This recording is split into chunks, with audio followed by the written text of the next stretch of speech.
Many people think that sleep apnea happens if you are overweight. And while that definitely plays a factor, that's not the only reason by any means. I see plenty of people who are very thin and fit, and even children who struggle breathing at night. Today I'm going to go over a lot of the other signs of sleep apnea that a lot of people do not know about. The real issue with sleep apnea is something is blocking or collapsing the airway. The airway is basically your breathing tubes. So one of the biggest reasons that can restrict your breathing is your jaw size. If you simply have a smaller jaw, then there's going to be less room for your air to come in. Not only is your jaw going to be smaller, it also is not going to be grown as forward. And when your jaw does not grow out as forward and grow out as wide, that does not allow that airway to develop as much. It kind of constricts it. Now, people in general have been getting smaller jaws, and I talk about that a lot in a different video. I'm putting a link in the description below if you want to learn more about why. The other problem with the smaller jaw is as everything gets more narrow, there's less room for your tongue. Many people think like, hey, my tongue is just really fat. But it might not be that your tongue is too big. It could be that your jaw is too small to fit the normal sized tongue. So ideally, our tongue should be resting against the roof of our mouth. It should basically be living there at all times that we are not talking or sprinting or doing any really extreme exercise. Not just the tip of our tongue, but also the middle and back part of our tongue.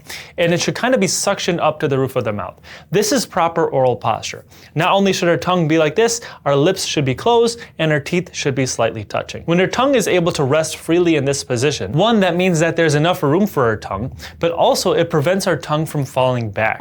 So next time you go lie on your back while you're sleeping and gravity does its work, your tongue can easily fall back and cut off and constrict your breathing. Again, contributing to sleep apnea. But if your tongue is trained to stay in this position at the roof of the mouth, it will not do that. It will stay on the roof of the mouth and it will keep that airway open. Now, the other thing that this does when your tongue is up against the roof of the mouth and you grow up with your tongue posture like this is that it turns you into a nose breather. Because when your tongue is in this position, it's impossible to breathe in and out of your mouth. And when you grow up like this as a nose breather, then your airway is also going to develop a lot better because your tongue will also help push your jaw forward and wide. Your jaw is going to grow even more wide. Your teeth are going to come in more in the right place, and you'll get all the benefits from nasal breathing. Nasal breathing is way better than mouth breathing. There's studies that show that nasal breathers have way less tendency to have sleep apnea. And there's even mouth breathers who had sleep apnea, and when they switched to nasal breathing, their tendency for sleep apnea went way down. So nasal breathing is way better for us than mouth breathing. And if our tongue is in this right position, we are going to be nasal breathers. Now, one problem that can restrict your tongue is a tongue tie.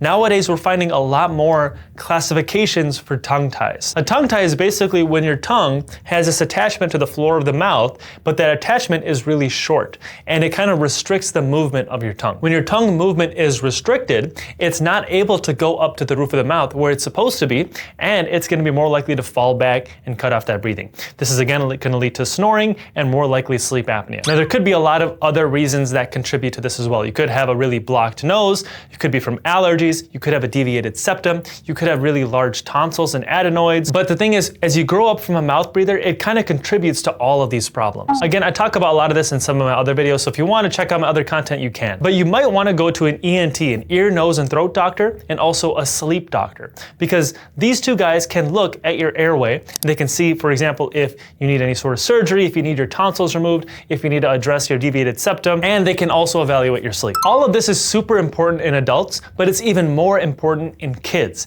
because if you start to see these signs in kids, it can still be reversed. And kids who grow up as mouth breathers might not have sleep apnea right now, but they can develop sleep apnea later on. Sleep apnea is a condition that gets worse as it goes on. You don't just wake up one day and then suddenly have sleep apnea.